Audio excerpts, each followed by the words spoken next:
नमस्कार दोस्तों, आप सभी देख रहे हैं स्मार्ट स्टडी का यूट्यूब चैनल। मेरा नाम है सुभाष राज और स्वागत है आप सभी साथियों का।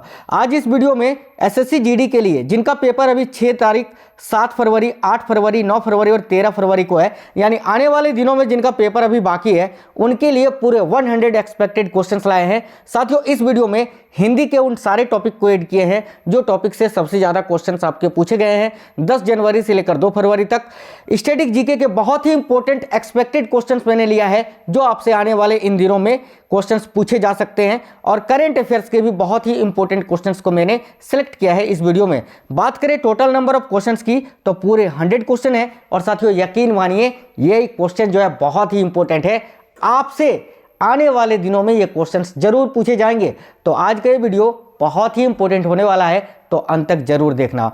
एक चीज और आपको बता दें कि साथियों 10 जनवरी से लेकर 2 फरवरी तक जितने भी 56 शिफ्टों में जो पेपर हुआ है वो सारे क्वेश्चंस जो पूछे गए हैं मैंने आपको करा दिया है एक ही वीडियो में। इसके अलावा जो जो टॉपिक से पूछा गया है अभी तक एसएससी जीडी एग्जाम 2023 में, वो सारा टॉपिक मैंने करा दिया है। चैनल के अंदर आपको मिल जाएगी, अलग से प्लेलिस्ट भी मैंने बना दिया है, वहाँ पर भी आपको सारी वीडियोज़ मिल जाएगी, तो जाकर जरूर देख लेना। तो चलिए देखते हैं आज कौन कौन से क्वेश्चन है हमारे इस वीडियो में। यकीन मानिए दोस्तों, बहुत ही इंपॉर्टेंट क्वेश्चन है ये, अंत से शुरू से लेकर अंत तक जरूर देखना है क्योंकि मिक्स क्वेश्चन है। पहले हम लोग जीएस से शुरू करेंगे, जीके जीएस से, ठीक है। उसके बाद हिंदी देखेंगे, फिर करंट अफेयर्स देखेंगे। ऐसा करके जो है पूरे 100 क्वेश्चंस को मैंने लिया है और बहुत ही इंपॉर्टेंट और सिलेक्टेड क्वेश्चंस है। आप पढ़ो, आपको खुद पता चल जाएगा। वीडियो के लास्ट में आपसे ये भी बताएंगे कि आपको क्या पढ़ना है और क्या नहीं पढ़ना है, और वीडियो के लास्ट में आपसे एक क्वेश्चंस भी पूछेंगे जिसका आंसर जो है आपको कमेंट बॉक्स में कमेंट करके बताना है। तो चलिए देखिएगा, पहला क्वेश्चन है, भारतीय संविधान में राज्य के नीति निर्देशक तत्व ग्रहण किए गए हैं किस देश से? यानी किस देश के संविधान से भारतीय संविधान में राज्य के नीति निर्देशक तत्वों को शामिल किया गया है?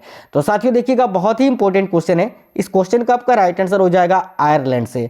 साथियों, बात करें राज्य के नीति निर्देशक तत्व की तो ये संविधान के भाग 4 में उल्लेखित है, और अनुच्छेद अगर आपसे पूछे तो अनुच्छेद 36 से 51 तक राज्य के नीति निर्देशक के बारे में ही बताया गया है। आपको ये याद रखना है।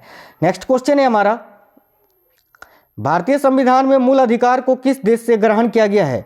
तो साथियों देखिएगा, भारतीय संविधान में जो मूल अधिकार है इसको संयुक्त राज्य अमेरिका यानी यूएसए से ग्रहण किया गया है। आपको यह भी याद रखना है कि मूल अधिकार मौलिक, देखिए मूल अधिकार जो है मौलिक कर्तव्य नहीं, मौलिक कर्तव्य अगर आपसे पूछेगा तो फिर आपका राइट आंसर रूस हो जाएगा। अगर आपसे एक मूल अधिकार पूछे ना तो मूल अधिकार जो है ये संयुक्त राज्य अमेरिका से ग्रहण किया गया है। इसके अलावा न्यायिक पुनर्विलोकन जो है ये भी आपका संयुक्त राज्य अमेरिका से ही ग्रहण किया गया है। इसके अलावा अगर आपसे मौलिक अधिकार पूछे तो मौलिक अधिकार भी जो है वो आपका संयुक्त राज्य अमेरिका से ही ग्रहण किया गया है।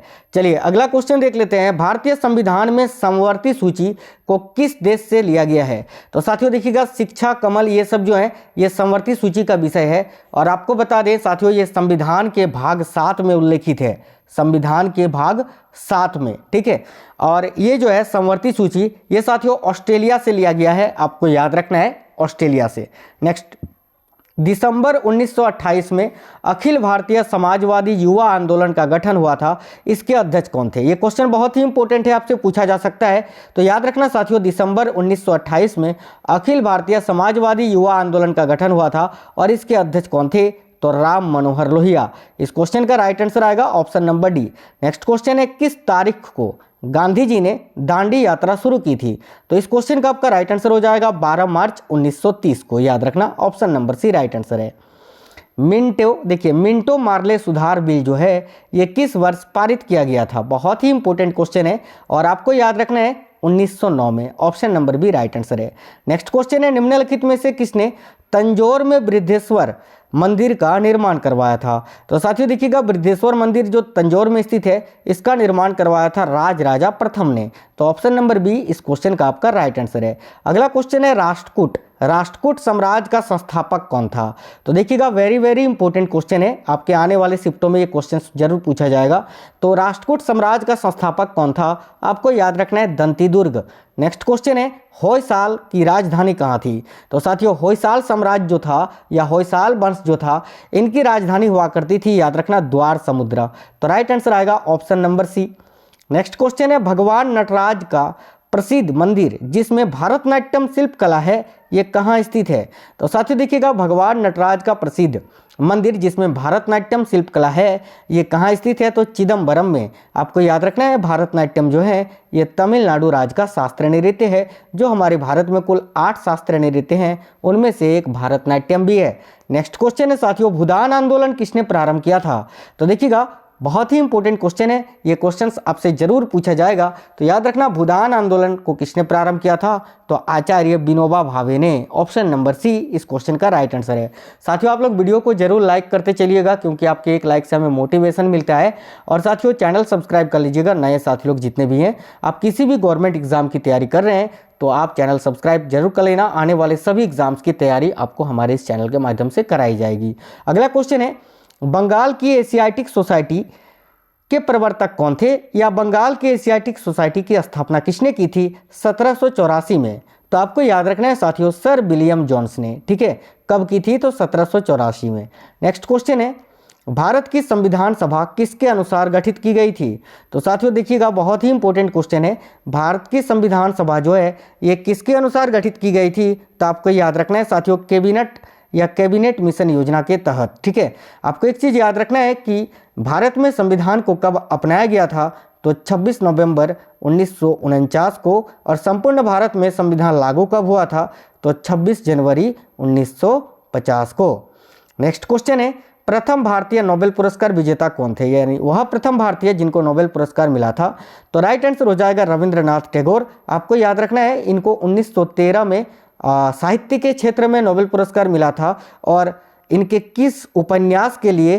तो याद रखना साथियों, गीतांजलि के लिए। किसके लिए? तो गीतांजलि के लिए।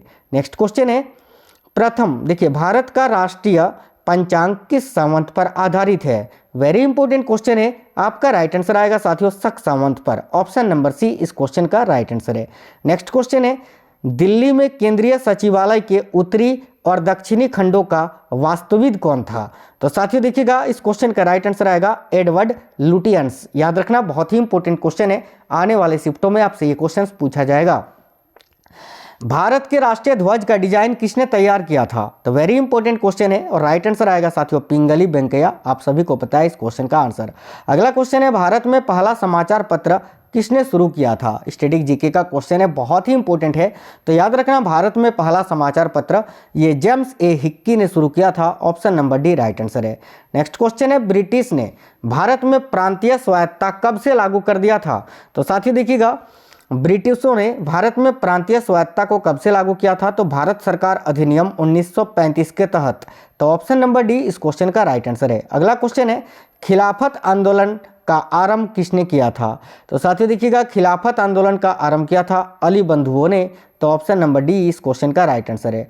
अगला क्वेश्चन है, हंटर कमीशन की रिपोर्ट में किसके विकास पर विशेष जोर दिया गया था? या हंटर कमीशन का संबंध किससे है? तो राइट आंसर आएगा साथियों, प्राथमिक शिक्षा से। Option number C right answer आएगा, प्राइमरी एजुकेशन। नेक्स्ट क्वेश्चन है, पत्रकार के कर्तव्य का निर्वहन करते हुए जेल जाने वाला प्रथम भारतीय कौन था? तो साथियों देखिएगा, पत्रकार का कर्तव्य का निर्वहन करते हुए जेल जाने वाले प्रथम भारतीय कौन थे? तो याद रखना, बाल गंगाधर तिलक। इनको 1907 में जेल हुई थी। साथियों आप ये याद रखना कि इस वीडियो में 100 क्वेश्चन है और एक एक क्वेश्चन मैंने छाट कर लिया है जो आपसे पूछे जाने योग्य हैं। नेक्स्ट क्वेश्चन है, बनारस हिंदू विश्वविद्यालय के संस्थापक कौन थे? तो देखिएगा, बनारस हिंदू विश्वविद्यालय के संस्थापक कौन थे? तो राइट आंसर आएगा Madan Mohan Malviya. Option number C right answer है। नेक्स्ट क्वेश्चन है, निम्नलिखित में से किसने सोम प्रकाश नामक समाचार पत्र को शुरू किया था? तो साथियों बहुत ही इंपॉर्टेंट क्वेश्चन है, आपको याद रखना है, ईश्वर चंद्र विद्यासागर जी ने। आपको याद रखना है कि विधवा पुनर्विवाह से संबंधित व्यक्ति कौन है? तो भी आपका राइट आंसर आएगा ईश्वर चंद्र विद्यासागर। नेक्स्ट क्वेश्चन है, भारत में प्रथम 3 विश्वविद्यालय कलकत्ता, मद्रास और बम्बई की स्थापना किस वर्ष हुई थी? बहुत ही इंपॉर्टेंट क्वेश्चन है, आपको याद रखना है 1857 में। और साथियों अगर आपसे ऐसा पूछे कि भारत में प्रथम 3 उच्च न्यायालय यानी कलकत्ता उच्च न्यायालय, मद्रास उच्च न्यायालय और बम्बई उच्च न्यायालय की स्थापना कब हुई थी? तब आपका राइट आंसर आएगा 1861। याद रखना ये बात। नेक्स्ट क्वेश्चन है, किस वर्ष राष्ट्रीय गीत वंदे मातरम पहली बार गाया गया था? वेरी इंपॉर्टेंट क्वेश्चन है, आपको याद रखना है साथियों, किस वर्ष राष्ट्रीय गीत वंदे मातरम पहली बार गाया गया था? तो कांग्रेस के कोलकाता अधिवेशन 1896 में। Option number A right answer है। देखिएगा, मात्र 16 वर्ष की आयु में कौन भारतनाट्यम को गुरुदेव रविंद्रनाथ ठाकुर के कथक सामग्री कहकर गौरवान्वित किया था? बहुत ही इंपॉर्टेंट क्वेश्चन है साथियों, तो याद रखना किसने? तो सितारा देवी ने। सितारा देवी आपका राइट आंसर है, option number A. Next question है साथियों, देखिएगा, निम्नलिखित में से कौन कथक नृत्य का उत्कृष्ट नर्तक है?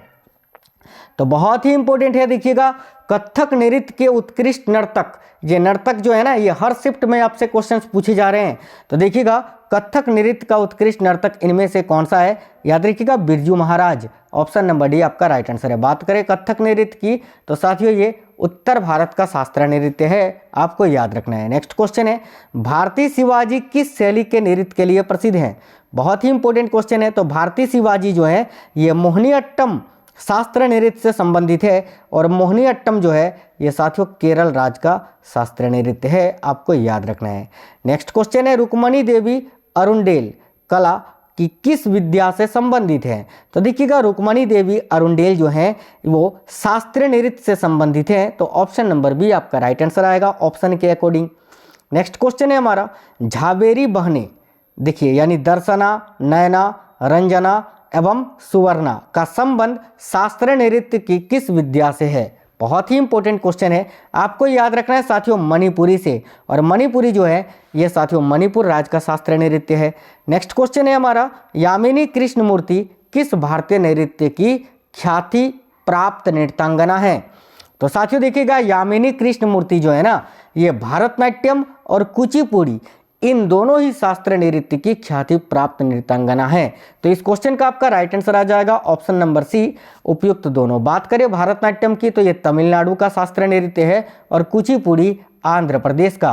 नेक्स्ट क्वेश्चन है साथियों, देखिएगा, इंद्राणी रहमान का संबंध किस शास्त्रीय नृत्य कला शैली से है? वेरी इंपॉर्टेंट क्वेश्चन है, आपको याद रखना है इंद्राणी रहमान का संबंध जो है किस शास्त्रीय नृत्य कला शैली से है? तो राइट आंसर आएगा ओडिसी से, और ओडिसी भारत के ओडिशा राज्य का शास्त्रीय नृत्य है। नेक्स्ट क्वेश्चन है, मृणालिनी, देखिएगा, मृणालिनी साराभाई का संबंध किस शास्त्रीय नृत्य शैली से है? तो साथियों मृणालिनी साराभाई का संबंध जो है ये भारतनाट्यम शास्त्रीय नृत्य शैली से है, तो इस क्वेश्चन का राइट आंसर आपका भारतनाट्यम आएगा।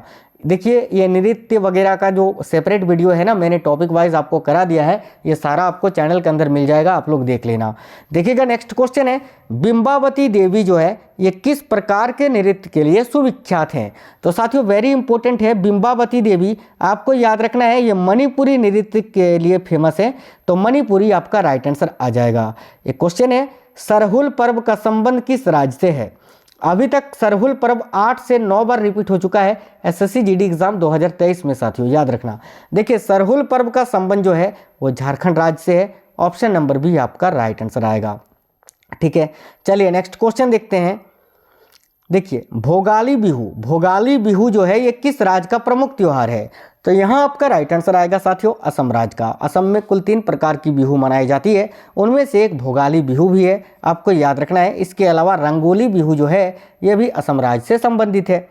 अगला क्वेश्चन है, उगादी पर्व किस राज्य में मनाया जाता है? वेरी इंपॉर्टेंट है। तो साथियों देखिएगा, उगादी पर्व जो है ये कर्नाटका राज्य का एक प्रमुख त्यौहार है, तो याद रखना कर्नाटका राइट आंसर है। नेक्स्ट क्वेश्चन है, लठमार होली, लठमार होली कहाँ खेली जाती है? वेरी इंपॉर्टेंट क्वेश्चन है। तो साथियों आपको याद रखना है लठमार होली जो है ये आपका मथुरा में खेला जाने वाला है, नोट कर लेना। वेरी इंपॉर्टेंट क्वेश्चन है साथियों, होली आने वाला है और ये क्वेश्चन आपसे पूछा जा सकता है। तो लठमार होली कहाँ खेला जाता है? तो मथुरा में। नेक्स्ट क्वेश्चन है, कालचक्र उत्सव किस धर्म से संबंधित है? तो साथियों देखिएगा, कालचक्र उत्सव जो है ये आपका बौद्ध धर्म से संबंधित है। इसके अलावा बौद्ध धर्म का एक प्रमुख त्यौहार है आपका सागा दावा, याद रखना सागा दावा जो है ये भी बौद्ध धर्म का प्रमुख पर्व है, प्रमुख उत्सव है, आपको याद रखना है। नेक्स्ट क्वेश्चन है, पुरी की रथ यात्रा किसके सम्मान में निकाली जाती है? तो पुरी की रथ यात्रा जो उड़ीसा में फेमस है और ये किसके सम्मान में निकाली जाती है? तो option number D right answer है, कृष्ण, सुभद्रा व बलराम की। अगला क्वेश्चन है वसंत का स्वागत करता भारतीय त्योहार कौन सा है, यानी बसंत ऋतु के स्वागत में कौन सा भारतीय त्योहार मनाया जाता है। वेरी इंपॉर्टेंट क्वेश्चन है। आपका राइट आंसर क्या हो जाएगा साथियों, देखिएगा तो Vasant Panchami, option number 20 question का राइट आंसर आएगा, जिसको सरस्वती पूजा हम बोलते हैं।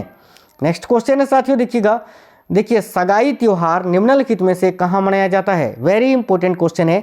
और सगाई त्योहार जो है साथियों ये कहाँ मनाया जाता है, तो मणिपुर में, option number B right answer है।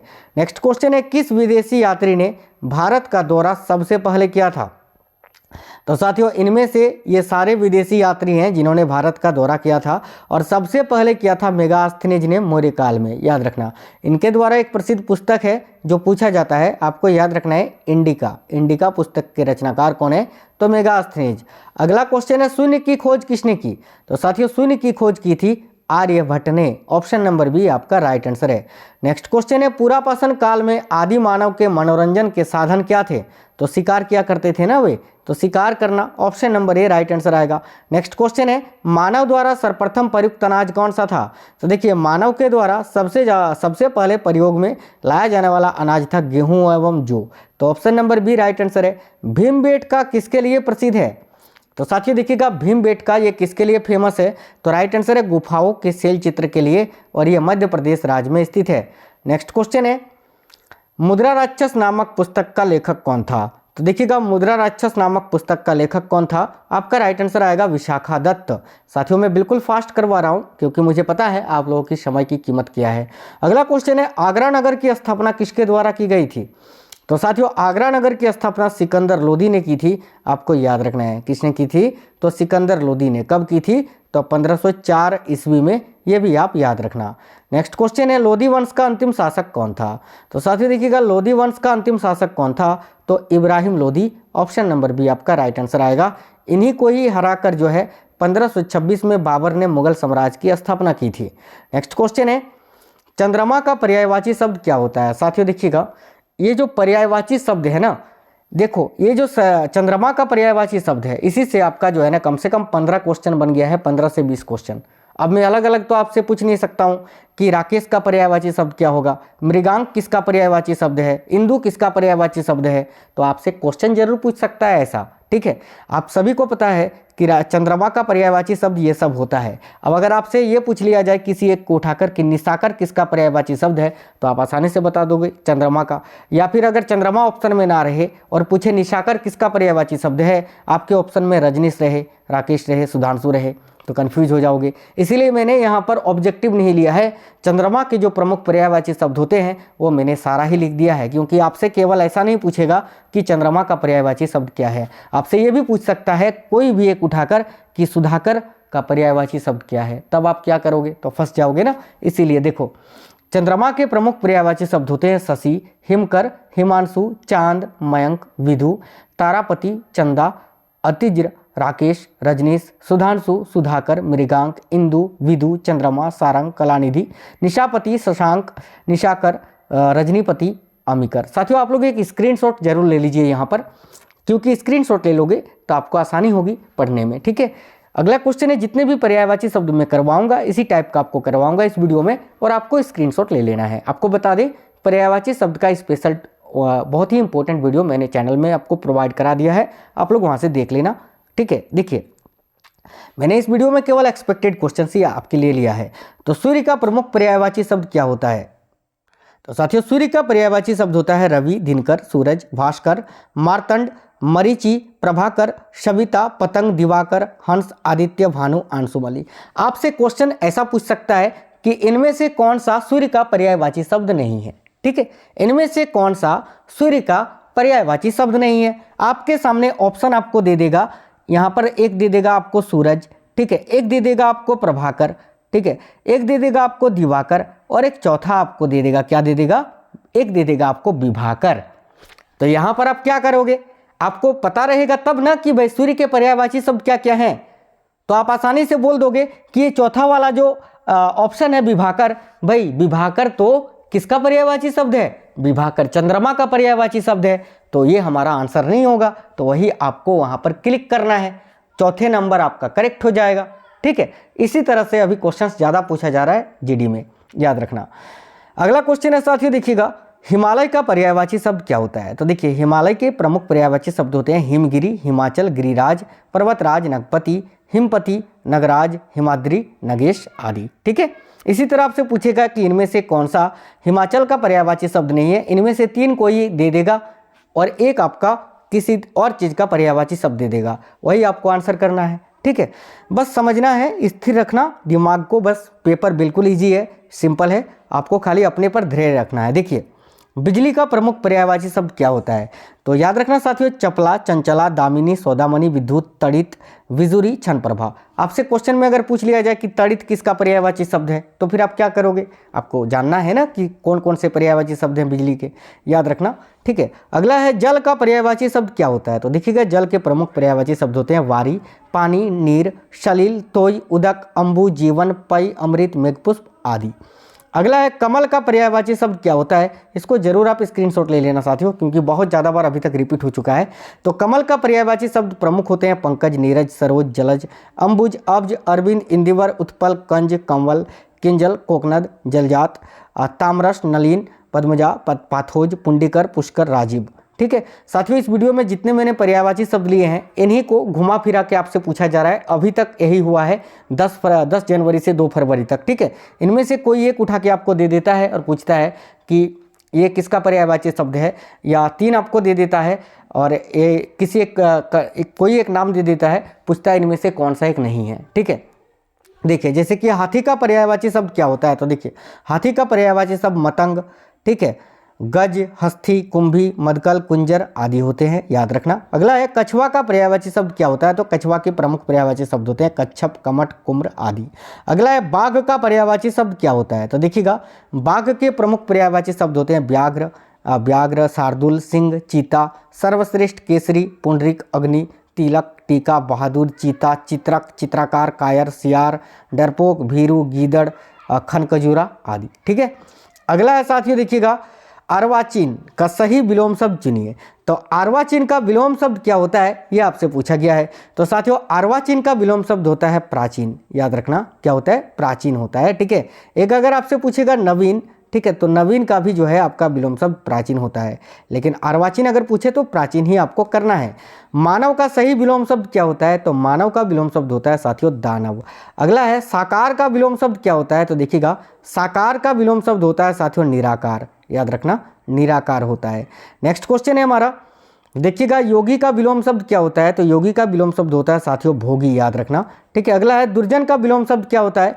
तो दुर्जन का विलोम शब्द होता है सज्जन, साथियों याद रखना। साथियों आपको बता दें चैनल के अंदर मैंने 2 विलोम शब्द का वीडियो प्रोवाइड कराया है, एक 120 क्वेश्चन का है और एक में 50 क्वेश्चन है। आप लोग उन दोनों वीडियो को जरूर देख लेना। ठीक है, सारे क्वेश्चन आपके वहीं से बने हैं। अगला क्वेश्चन है हमारा कृपण का उपयुक्त विलोम शब्द चुने। तो देखिएगा कृपण का विलोम शब्द होता है साथियों दानी, याद रखना दानी होता है। अगला है लघिमा, लघिमा का उपयुक्त विलोम क्या होगा। तो लघिमा का होता है साथियों गरिमा, याद रखना। अनुकूल का विलोम शब्द क्या होता है। तो देखिएगा अनुकूल का विलोम शब्द होता है साथियों प्रतिकूल।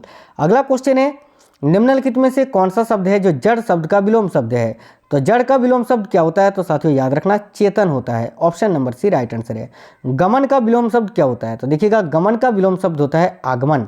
नेक्स्ट है हमारा उत्कर्ष का विलोम शब्द क्या होता है। तो साथियों उत्कर्ष का विलोम शब्द होता है अपकर्ष, आपको याद रखना है। नेक्स्ट क्वेश्चन देख लेते हैं, निम्नलिखित प्रश्न में दिए गए 4 विकल्पों में से उस विकल्प का चयन करें जो मुहावरे का अर्थ व्यक्त करता है। और मुहावरा आपका ये है कि सती सावित्री होना। तो सती सावित्री होना इस मुहावरे का अर्थ क्या होता है। तो क्या होगा पतिव्रता होना, ऑप्शन नंबर ए आपका राइट आंसर हो जाएगा। सती सावित्री होना इसका मतलब है पतिव्रता होना, option number A right answer होगा। एक है आपका रिक्त स्थान को भरने के लिए सबसे उपयुक्त शब्द का चयन करें। तो यहाँ पर रिक्त स्थान है कि विपत्ति में काम लेना चाहिए। तो विपत्ति में कैसा किस पर काम लेना चाहिए। तो यहाँ पर 4 ऑप्शन है, इनमें से क्या यहाँ पर आएगा। तो देखिए विपत्ति में बल से काम लेना चाहिए नहीं, वीरता से नहीं, शौर्य से नहीं, साहस से काम लेना चाहिए। तो राइट आंसर आएगा ऑप्शन नंबर ए कि विपत्ति में साहस से काम लेना चाहिए। ऐसा ही आपका कोई एक मुहावरा दे देगा और उसमें आपको सिंपल, बिल्कुल सिंपल, यार ये सिंपल पूछा जा रहा है, आप चुटकी में देखते ही आंसर कर दोगे, आपको घबराना बिल्कुल भी नहीं है। नेक्स्ट है हमारा जिसके समान दूसरा नहीं, शब्द समूह के स्थान पर एक शब्द लिखिए। साथियों, आंसर बताने से पहले आपको बताना चाहूँगा, कल शाम में मैंने अनेक शब्दों के बदले एक शब्द, पूरे 100 क्वेश्चन है उसमें, उस वीडियो को देख लेना, उसी से आपका सारा क्वेश्चन पूछा जाएगा। ठीक है, तो उस वीडियो को जरूर देख लेना, उससे आपको सब कुछ पता चल जाएगा। ये क्वेश्चन आपको आप जो है आसानी से बना पाओगे सेंटर में। कल ही मैंने प्रोवाइड कराया था, आप लोग देख लेना। देखिए, जिसके समान दूसरा नहीं, ठीक है, इस शब्द के स्थान पर एक शब्द क्या होगा, तो अद्वितीय, ऑप्शन नंबर बी। ठीक है, यानी जिसके समान दूसरा और कोई नहीं, इस शब्द के लिए एक शब्द क्या होगा, तो अद्वितीय। अगला है आंख की किरकिरी होना, इस मुहावरे का अर्थ क्या होता है, तो साथियों आंख की किरकिरी होना यानी अप्रिय लगना, option number A right answer है। एक है तेली का बेल होना का अर्थ क्या होता है, तो तेली का बेल होना मुहावरे का अर्थ होता है बुरी तरह काम में लगे रहना। नेक्स्ट है छक्के छुड़ाना का अर्थ क्या होता है, तो छक्के छुड़ाना का अर्थ होता है किसी को हरा देना। नेक्स्ट है मखमली जूते मारना का अर्थ क्या होता है, तो मीठी मीठी बातों से लज्जित करना, ऑप्शन नंबर ए आपका राइट आंसर बनेगा। सागर में गागर भरना मुहावरे का अर्थ क्या होता है, तो सागर में गागर भरना मुहावरे का अर्थ होता है साथियों, क्या होता है कि थोड़े शब्दों में अधिक अधिक कहना। या फिर आपसे यही मुहावरा है, आपको यहाँ पर सागर गागर दे देगा, गागर गागर में, और यहाँ पर रिक्त स्थान दे देगा और यहाँ पर लिख देगा भरना, तो यहाँ पर क्या आएगा, आप जानते हैं कि मुहावरा होता है सागर में गागर में सागर भरना, तो यहाँ पर सागर आएगा। ठीक है, सिंपल सा पूछा जाएगा, ये घबराने वाली बात नहीं है। 9-2-11 होना का अर्थ क्या होता है, तो 9-2-11 होना का अर्थ होता है रफू चक्कर होना या भाग जाना। नेक्स्ट है हमारा छत्तीसगढ़ राष्ट्रीय खेल, देखिए माफ करना, छत्तीसगढ़ नहीं 36वें है ना, देखिएगा 36वें राष्ट्रीय खेल 2022 में सबसे अधिक पदक किसने जीता था, तो साथियों देखिएगा 36वां जो राष्ट्रीय खेल हुआ था बिहार में अक्टूबर में, ठीक है, तो 36वें, माफ करना बिहार में नहीं यार, गुजरात में, माफी चाहते हैं, 36वां राष्ट्रीय खेल आपका गुजरात के कुल 6 शहरों में आयोजित हुआ था। ठीक है, और इस खेल में सबसे अधिक पदक जो है वो सर्विसेज ने जीता था, जिसमें से 40 स्वर्ण पदक थे, 25 रजत पदक, 24 कांस्य पदक, कुल मिलाकर 89 पदक इन्होंने जीता था। आपको याद रखना है साथियों। ठीक है, और 36वें राष्ट्रीय खेल में कितने खेल को शामिल किया गया था, तो 36 खेल को, यह भी आपको याद रखना है। नेक्स्ट क्वेश्चन हमारा है मेक इन इंडिया की शुरुआत कब हुई थी, तो मेक इन इंडिया की शुरुआत प्रधानमंत्री मोदी जी ने की थी 25 सितंबर 2014 को। अगला क्वेश्चन है स्वच्छ भारत मिशन की शुरुआत कब हुई थी, तो स्वच्छ भारत मिशन की शुरुआत हुई थी साथियों 2 अक्टूबर को, याद रखना 2 अक्टूबर 2014 को। ठीक है, यहाँ पर टाइपिंग मिस्टेक है, वो आपको नहीं देखना है। 2 अक्टूबर 2014 को स्वच्छ भारत मिशन की शुरुआत प्रधानमंत्री मोदी जी ने की थी। नेक्स्ट है भारत के 50वें मुख्य न्यायाधीश वर्तमान में कौन है, तो DY चंद्रचूड़। आपसे 49वें पूछा जा सकता है, तो याद रखना UU ललित 49वें मुख्य न्यायाधीश भारत के थे। अगला क्वेश्चन है राष्ट्रीय महिला आयोग के वर्तमान में अध्यक्ष कौन है, तो आपको याद रखना है रेखा शर्मा। इसरो के अध्यक्ष वर्तमान में कौन है, तो आपको याद रखना है डॉक्टर S सोमनाथ जी। ठीक है, थल सेना के प्रमुख अभी वर्तमान में कौन है, तो आपको याद रखना है जनरल मनोज पांडे जी। देखिएगा वायुसेना प्रमुख वर्तमान में कौन है, तो याद रखना एयर मार्शल संजीव कपूर जी। SSB के प्रमुख वर्तमान में कौन है, तो साथियों याद रखना सीमा सुरक्षा बल जो है इसके प्रमुख अभी वर्तमान में है सुजय लाल थाउसेन। एक है CRPF के महानिर्देशक वर्तमान में कौन है, तो याद रखना डॉक्टर सुजय लाल थाउसेन। इन्हीं के पास अभी CRPF के महानिर्देशक का अतिरिक्त प्रभार है। प्रधानमंत्री मोदी जी ने वंदे भारत ट्रेन की शुरुआत कब से की थी, तो बहुत ही इंपॉर्टेंट क्वेश्चन है, याद रखना 15 फरवरी 2019 को। याद रखना कि नई दिल्ली कानपुर इलाहाबाद वाराणसी मार्ग पर जो है हरी झंडी दिखाई गई थी सबसे पहले वंदे भारत ट्रेन को। ठीक है, नेक्स्ट क्वेश्चन है साथियों हमारा संविधान के अनुच्छेद 1 में भारत को क्या कहा गया है, तो इस क्वेश्चन का राइट आंसर आएगा साथियों राज्यों का संघ, option number D right answer है। भारतीय संविधान के किन अनुच्छेदों में नागरिकता संबंधी प्रावधान किया गया है, तो आपका राइट आंसर आएगा साथियों अनुच्छेद 5 से 11 में। अगला है भारतीय संविधान का कौन सा अनुच्छेद है जो राष्ट्रपति के पद के लिए पुनर्निर्वाचन की योग्यता निर्धारित करता है, तो याद रखना अनुच्छेद 57 आर्टिकल 57। आपको याद रखना है आर्टिकल 52 to 61 जो है ये राष्ट्रपति से ही रिलेटेड है। ठीक है, अगला क्वेश्चन है भारतीय संविधान के किस अनुच्छेद में प्रेस की स्वतंत्रता दी गई है, तो इस क्वेश्चन का राइट आंसर आएगा अनुच्छेद 19 का 1। ठीक है, नेक्स्ट क्वेश्चन है मौलिक अधिकार के अंतर्गत कौन सा अनुच्छेद बच्चों के शोषण से संबंधित है, तो राइट आंसर आएगा अनुच्छेद 24 option number D. Next question है भारतीय संविधान के किस अनुच्छेद में अल्पसंख्यकों के हितों का संरक्षण व्यवस्था किया गया है, तो याद रखना अनुच्छेद 29 में। नेक्स्ट क्वेश्चन है साथियों, कौन से अनुच्छेद के अंतर्गत भारत का सर्वोच्च न्यायालय नागरिकों के मौलिक अधिकारों की रक्षा करता है? तो याद रखना साथियों, अनुच्छेद 32, ऑप्शन नंबर डी आपका राइट आंसर है। देखिएगा, भारतीय संविधान का कौन सा अनुच्छेद है जो राज्य सरकारों को ग्राम पंचायत के गठन का निर्देश देता है? तो राइट आंसर आएगा अनुच्छेद 40। नेक्स्ट है, 42वें संविधान संशोधन के द्वारा संविधान के किस अनुच्छेद में मौलिक कर्तव्यों को जोड़ा गया था? तो साथियों याद रखना है, अनुच्छेद 51 का ए में, ऑप्शन नंबर बी आपका राइट आंसर है। चलिए, आज का क्वेश्चन ऑफ द डे है आप लोगों के लिए, और इस क्वेश्चन का आंसर आपको कमेंट बॉक्स में कमेंट करके बताना है कि भारत के महान्यायवादी की नियुक्ति से संबंधित अनुच्छेद कौन सा है। तो चलिए कमेंट कर दीजिए। आपको बता दें कि वर्तमान में भारत के महान्यायवादी यानी अटॉर्नी जनरल है आर वेंकट रमणी जी। याद रखना, आर वेंकट रमणी वर्तमान में भारत के महान्यायवादी हैं, जो 16वें महान्यायवादी हैं भारत के। आपको इसमें कमेंट करके बताना है कि संविधान का कौन सा अनुच्छेद है जिसमें भारत के महान्यायवादी के पद का प्रावधान किया गया है। इनमें से एक आंसर होगा, आप लोग सभी कमेंट कर दीजिए। साथियों देखिए, एसएससी जीडी में अभी तक जो टॉपिक से आपका क्वेश्चंस पूछा गया है, मैंने हिंदी, करंट अफेयर्स और जीके जीएस के बहुत सारे वीडियोस मैंने प्रोवाइड करा दिया है। चैनल के अंदर आपको मिल जाएगी, अगर आप लोगों ने नहीं देखा है तो देख लेना। इसके अलावा साथियों आपको बता दें, 10 जनवरी से लेकर 2 फरवरी तक पेपर हुआ है आपका, उसके बाद आपका 6 फरवरी से पेपर आपका स्टार्ट है फिर से, है ना। तो 10 जनवरी से 2 फरवरी तक जितने भी क्वेश्चंस पूछा गया है एसएससी जीडी में, हिंदी, करंट अफेयर्स और जीके जीएस का, मैंने सारा एक ही वीडियो में आपको मास्टर वीडियो प्रोवाइड कराया है। अगर आप लोगों ने नहीं देखा है तो जाकर देख लेना। उस वीडियो में 1200 से 1400 क्वेश्चन है, ठीक है, एक ही वीडियो में प्रोवाइड करा दिया था। आप लोगों ने अगर नहीं देखा है तो जाकर देख लेना। तो मिलेंगे साथियों नेक्स्ट वीडियो में, तब तक स्वस्थ रहें। जय हिंद सभी को। उससे पहले साथियों वीडियो को जरूर लाइक कर देना, क्योंकि आपके लिए बहुत मेहनत करते हैं, और साथियों आप लाइक कर देते हैं तो थकान दूर हो जाती है। और देखिए, नए साथी जितने भी हैं चैनल को सब्सक्राइब करके बेल आइकन को ऑन कर लेना। आगे आने वाले आप जिस भी गवर्नमेंट एग्जाम की तैयारी करना चाहते हैं, सभी एग्जाम्स की तैयारी जो है आपको हमारे इस चैनल से कराई जाएगी, बिल्कुल फ्री ऑफ कॉस्ट, ठीक है। और अपने सभी दोस्तों के साथ इस वीडियो को जरूर शेयर करना। मिलेंगे नेक्स्ट वीडियो में, तब तक के लिए जय हिंद, वंदे मातरम।